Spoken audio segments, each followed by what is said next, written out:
are pleased to have here Stela Adduci Faria from the Instituto of Astronomía, Geofísica and Ciencias Atmosféricas da Universidade São Paulo, de São Paulo, Brazil.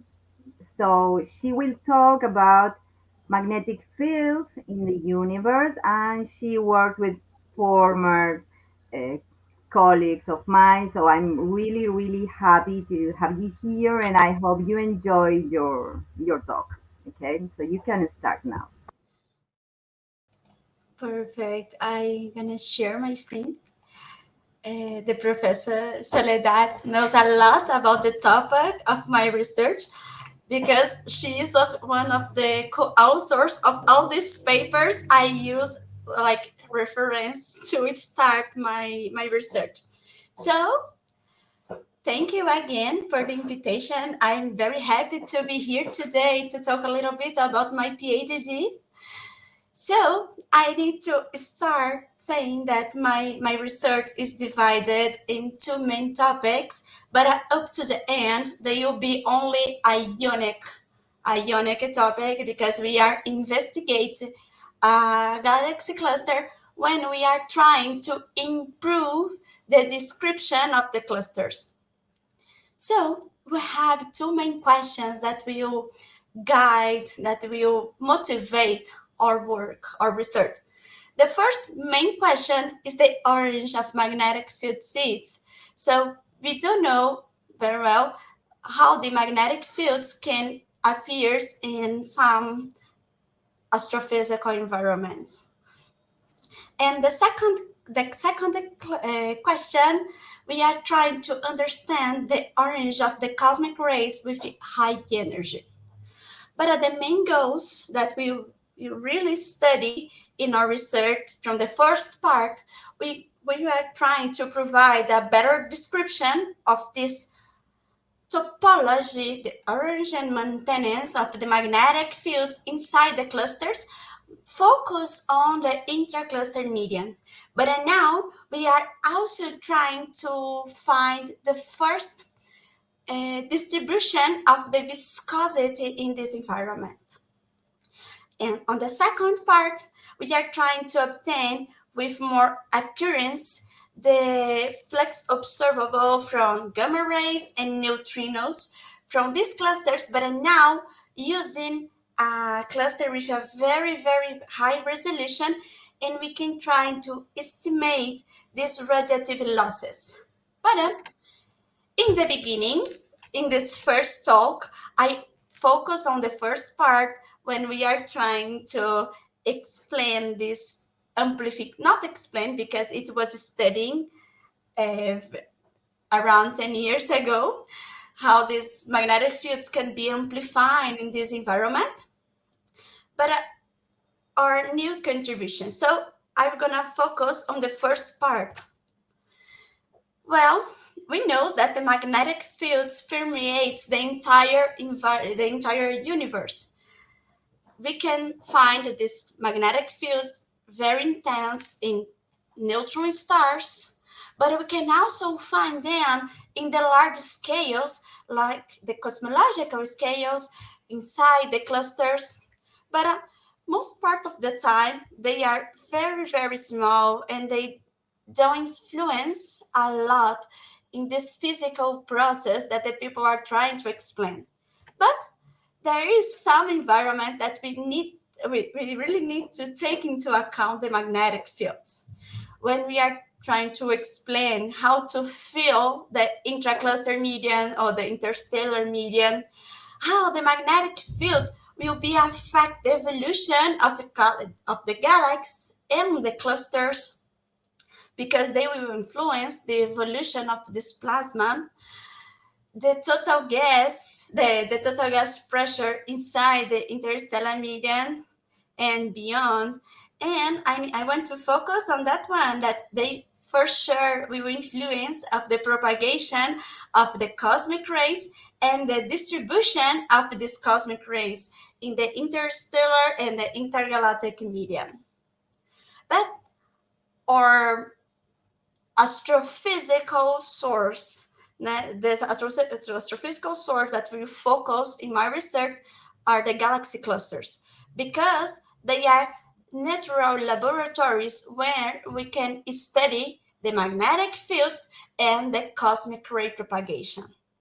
Because we are talking about the largest gravitational bound structure where these magnetic fields are distributed. We have the magnetic field inside the source for sure, but the magnetic field is also outside in this intracluster medium, because the intercluster medium will contain the most part of the matter that we see inside the clusters. So we can study the evolution of magnetic fields by dynamo process, but we can also study the propagation of the cosmic rays. If you have a better topology of this magnetic fields, we can have a better cosmic ray propagation and production of the gamma rays and neutrinos. But we need to take into account about these properties of the intracluster medians. For example, we are talking about a very hot and diffuse environment. The most part of the matter of the gas for sure is outside of this environment is outside of the galaxy, and they are distributed in the intracluster median, but we are talking about a very huge volume, so this gas will be very, very, very diffuse. And it is hot because you have a several process happening, because the clusters are they were formed about several interactions, collisions. We have the release of matter from the supernovas, we have the AGNs, a lot of a process that will release amounts of energy in this environment. So we have a very hot gas. Because of this process too, we are talking about a very turbulent environment.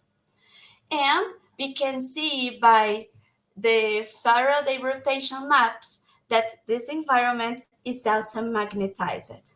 But here we need to take into account that we are talking about a diffuse environment. If it's diffuse, we don't have interaction enough to start the dynamo process. But we need to think about some points. It's turbulent and you have some things happening. So, to understand better, we can start to talk about a paper that was published on Nature in 2019. On Zuravleva et al., they observed the coma clusters using the Chandra telescope. So, with this telescope, they could measure the density fluctuations in this environment, and they could see for the first time this viscosity of the environment, because when you achieve the viscous scale, you will kill the turbulence. So you couldn't see anymore. With these observations, they could have a first measure of this viscous scale that will kill this fluctuation on density. So when they got this measure and they compare with the MATD models, can you see here these lines? These lines represent the MATD models when we are assume the Spitzer viscosity. I mean the collisional environment. And normally when we are using a MATD model, we are assume that these particles are colliding enough to have this plasma very well distributed. So we can assume that we have this more I don't know how to explain that, but when you have this collision, you can have this interaction enough to have this temperature, the pressure, everything will be isotropic.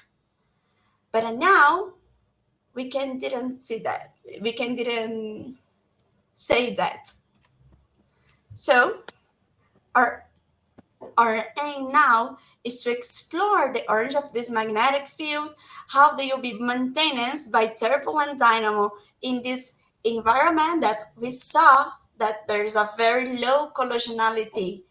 So from these observations made by Zuravileva et al., they got the Reynolds number, and they saw that this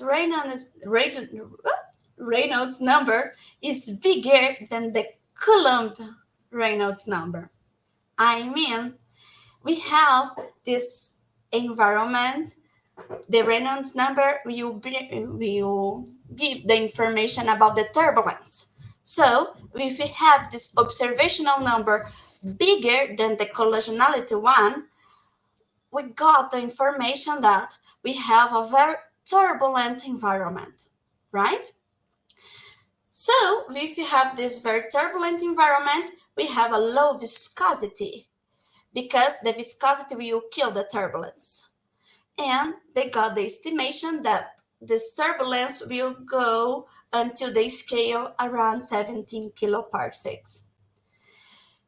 We also have this information that the collision frequency observable is bigger than the ion-ion Coulomb collision frequency. We are talking about this major sum. Please remember that. And they also had that the Prandtl number that gave us the relation between the kinematic viscosity and the thermal diffusivity is smaller than 1. So we have that this intracluster medium again is hot and diluted. But back to this information about the ion-ion collision, we got that this frequency observable is bigger, around 100 times bigger than the dynamical time of this environment. So it's very slow, but only this can deviate our system around 1% from the thermodynamic equilibrium. So it is enough to have this information that you have a very weakly collisional environment. So we have this hot, diluted, weakly collisional, and we also have the information that this environment is magnetized. So when you have a magnetic field, we will influence the transport of your particles in your environment. So it will create an anisotropy in your temperature and also in your pressure.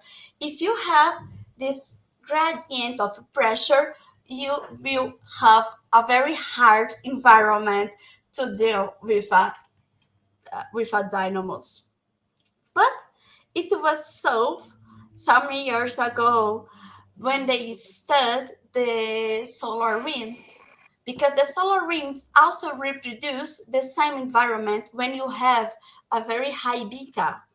The beta will have this relation between the temperature, the pressure, and the magnetic field. So when you have all these conditions together, you have an environment that is very susceptible to appearance of several instabilities. And the main instabilities that will appear, there is a zoo of instabilities that will appear. But the main instabilities that will appear is the firehose that will come when you have the parallel viscosity bigger than the perpendicular one. So these instabilities tends to stretch your magnetic field line.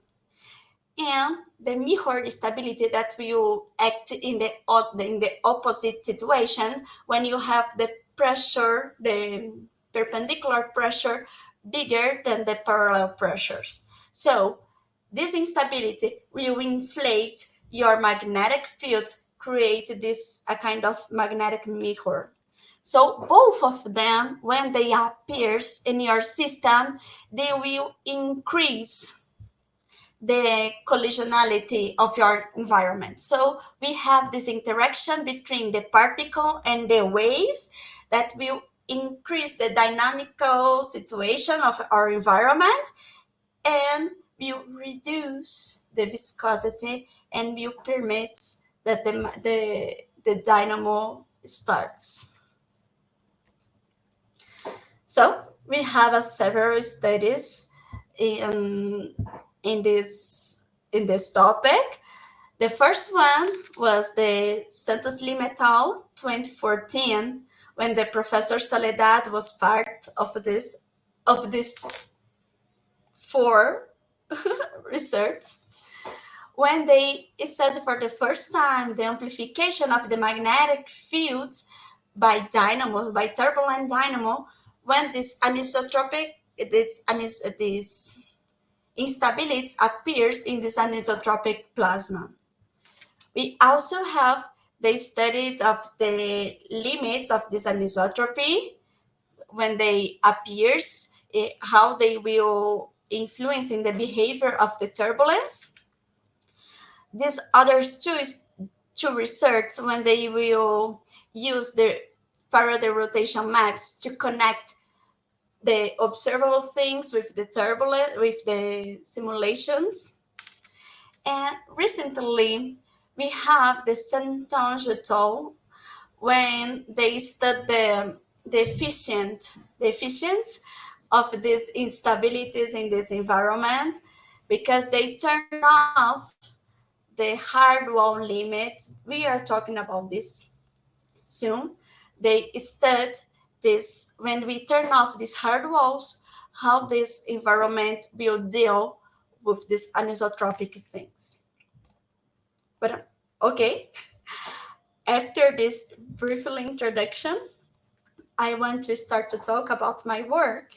When we use a 3D MADD simulations with this weak collisional environment, we take into account this weak collisional properties of our plasma to amplify the magnetic fields by turbulent dynamo. Here we have all the models, but you can see we have the difference in our resolutions. We use that only to make the convergence tests. But here I can explain better the difference of them. Here we have the model, we call it model A, when you use the extended CGL MADD model. This was the same configuration they used in these first studies by Santos Lima et al. And Nakwaki et al. 2016. So here we have this description of the MADD when they include this anisotropy on pressure, and they evolves this A term when they take into account these two pressures, and they can evolve in time these microphysics effects. So it is much more realistic than the second environment that we call it model B, the Braginski MADD. This was the model used by Santonge et al. So in the second environment that they use this one in the Santonge et al. Model, they used a simplified configuration to evolve this environment. So here you have the two pressures that they take into account, the two pressures, they evolve on time, everything is okay. In the second one, they assume that automatically you have the you relax automatically locally your anisotropic. So they didn't take into account that you have two pressures. They put all this information inside your viscosity term. So it's the same situation, but the second one is more computationally efficient. So you can solve your environment faster. It's the same situation. You can solve this one faster when you take into account the computers, but you are remove some physical details. And it's important that now we are not modeling the instabilities. We are modeling the effect of these instabilities in your environment, right? So in the previous studies, they use a fixed value to relax or your or gradient of pressure, right? And now we are trying to do this dynamically. So we want to see how this term will evolve with your environment. So here you have how you calculate the viscosity coefficient in each step of your simulation, right? So just to clarify that, the model A for sure is a simplification when we are trying to talk about the distribution of particles. We couldn't solve directly the Vlasov equation. So the CGL will do this closure equation in the easiest way, but they have more details. They take into account more physical details when we compare with the Braginski one, right?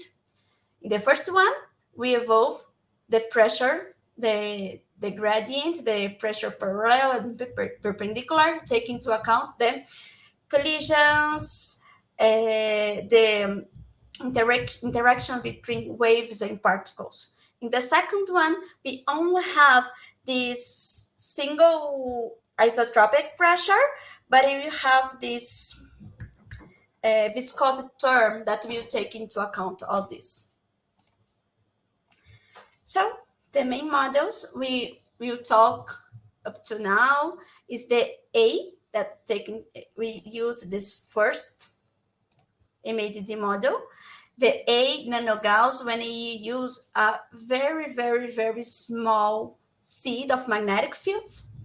The model B when we are comparing with the Braginski MADD description, because we want to see if this simplified, if the simplification will be nice to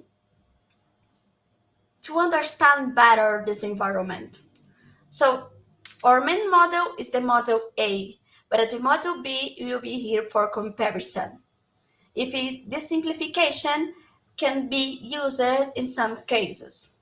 We have here the MADD model when we are taking into account the standard MADD simulation. When you have the Coulomb collisions, everything is perfect. And we include in a 50 model the MADD-V, where we take into account the observable viscosity. If you include this observable viscosity in your standard MADD model, what is going to happen with your magnetic field amplification?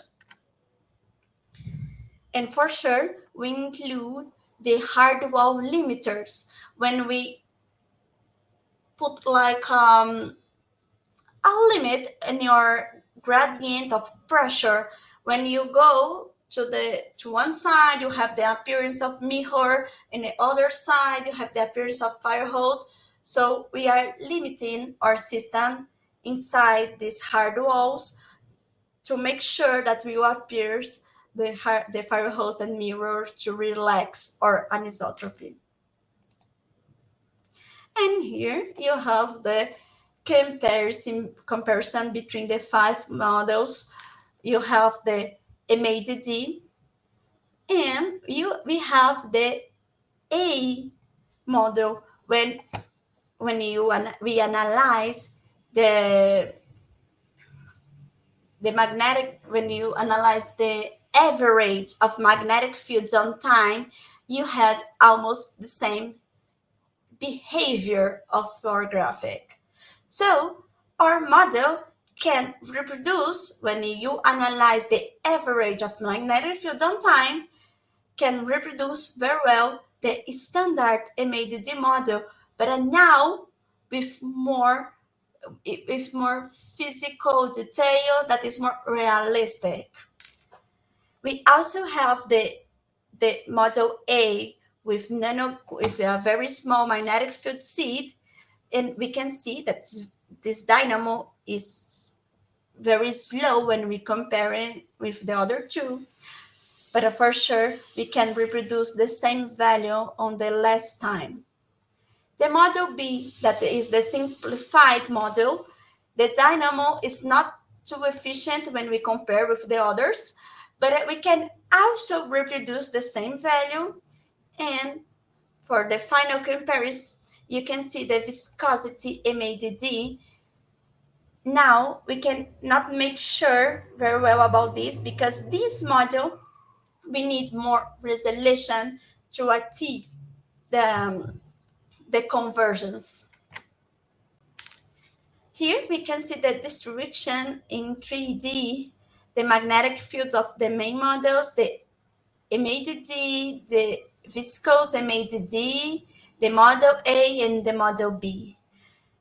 Okay, they can have the same final value of B when we are analyzing the average for sure, but the most important that the topology of this magnetic field is totally different, and we can analyze better in these 2D maps. On the first line we have the pressure, the density. On the second line we have the magnetic fields. On the third line we have the velocity. Look the third column when we are talking about the standard MADD model, where we include the viscosity. The structures that we observe is almost inexistent. For sure, you can reproduce in some points the highest value of the B, but here we need to see that the magnetic field can be amplified by the chaotic movement of the plasma. We really don't need to have the cosmograph turbulence, for example, the cosmograph spectrum, the decay of the turbulence to the small scales to have the amplifier of magnetic fields. So only the chaos on this environment can amplify. We can see here that the viscosity will kill the difference between the velocity. We don't have turbulence anymore. And here we can compare better the topology of this magnetic field. So it's the MADD, is the MADD with viscosity, the model B and the model A. We can see more structures, we can see more, not only the structures when we are talking about the density, but also when we are talking about magnetic field. So when we use, all of these are encoding units, right? When you apply physical units, we can really see that our model reproduce a micro Gauss in these highest values of magnetic fields in a time in order of gigayears. So it's a very reliable system that we can really reproduce observable values, but now we have different topologies of density, of magnetic fields. And here we can see the evolution of the power spectrum of velocity and of magnetic field when we can see the stage of the dynamos. And the main point here, we can see the decay of the turbulence to the small scales in model A, in model B, and in the MADD. But when you are talking about the viscous MADD, there is no inertial rand here. it confirms that this magnetic field was amplified by a very chaotic, because of the release of energy is very chaotic, and they amplified. And I want to emphasize that in our models, we can find these viscous scales around 13 kiloparsecs. And it will be important when we try to compare with observational graphics. And here we start to talk about viscous coefficient. So here we can see it's the evolution, right? How we are evolving our system. But I want to call your attention to the last snapshot. When here we can see that your coefficient of viscosity have this bimodal profile. So we are including this forcing turbulence the entire time. For the entire simulation, we are include this forcing turbulence. But at some time, only a part of our plasma will stay in unstable situation. And here we can see that all the models will have around 14% of the entire plasma in the unstable form, unstable situation, right?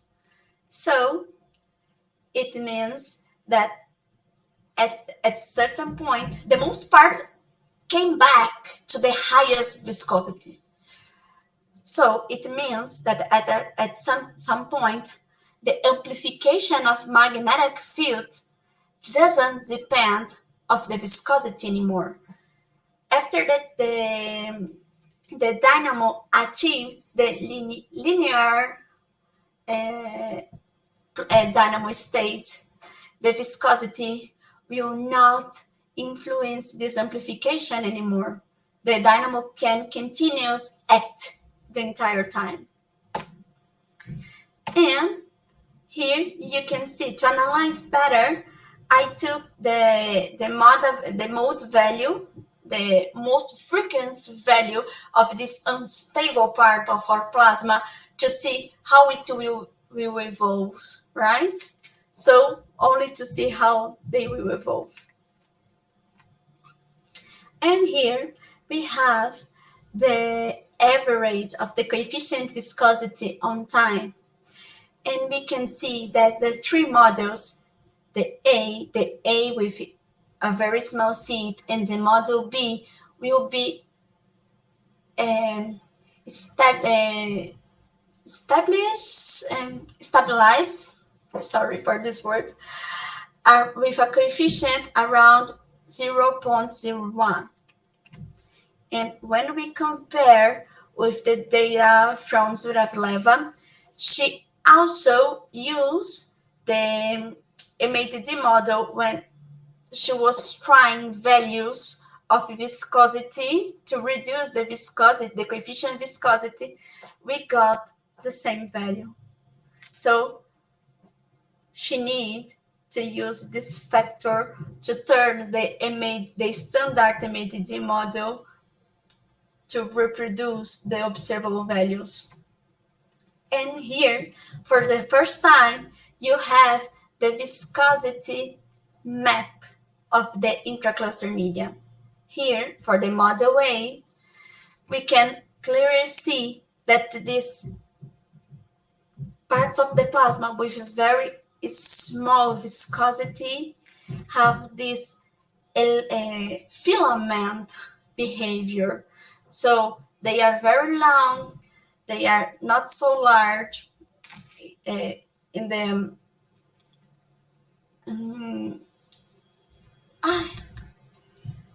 I forgot the word, I'm so sorry. They are very long, but not so...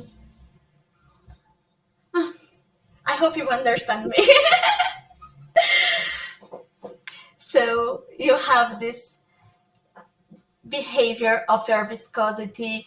We can also see this part of the plasma and this part of the plasma that is not so regular. It can show the appearance, it maybe show the appearance of these instabilities on this plasma. It is the model A with a very, very small seed. We can also see the filaments with the low viscosity, and you see that it's not regular part of the plasma. And it is the model B. The shape of this low viscosity part of the plasma is not so straight, it's very smooth. Okay, we have this filament, but it's more continuous. You have this shape more smooth. And here, finally, we have the comparison of our data with the Zuravileva data. They got this viscous scale around 17. I don't know if you remember, our viscous scale is around 13. For sure, they have this limitation by the instrument, because Chandra have this limitation when they are trying to observe the fluctuation of density.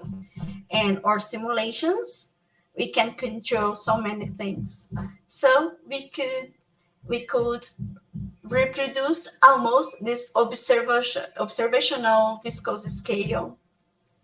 And here, to conclude everything, we continue this study that starts in 2014, 2016, and we continue to study the amplification of the magnetic fields inside the clusters, mainly when we are trying to explain the magnetic fields outside the galaxies. In my undergrad, I started this study and I studied the contribution of the galaxy. Okay, we have so many releases of energy and of plasma that are frozen with magnetic fields to the intracluster medium. But this plasma that came from inside this galaxy only can feed the regions close to the galaxies. When we are talking about the outskirts of the galaxy clusters, we couldn't use these plasmas, these magnetic fields that came from the galaxies, because they will diluted up to arrive in this environment. So we continue with this study from 2014, 2016, using the CGL, that is the main model we work here, and we include this self-consistent evolution of the coefficient viscosity. And now we can reproduce very well the MATD model with more realistic physics. And we can also have a better topology of magnetic fields and also of the coefficient viscosity. Now we can have an idea how this viscosity appears in this environment. So we step forward these studies, and now we have a model, we have a result that we can compare with observations did by coma clusters. We can reproduce very well not only the viscous scales that they measure, but we can also find the same coefficient viscosity that they need to use to model the viscous, the decays of the turbulence using a standard Magnetism model. For sure, our results is more exhaustive when we are talking about computers, but the physics is much better. For sure, if you need to only make some approximation of magnetic fields to have other results, we can continue to use the standard MATD simulations. It's very fine. Here we are only talking about the physical details that usually a MATD model couldn't see. And this will be very important. I have a few minutes to continue our studies, because now we already started, but it will be a very, very long talk to say today. Maybe in another opportunity, I will be very happy to talk more about this propagation of cosmic rays inside a more realistic clusters, and how we can have these observational things like gamma rays and neutrinos spectrum, how we can observe how it will be influenced in the future when we are trying to see better these galaxy clusters. So that's it. I hope I sorry for my English. I hope it was understandable. Thank you.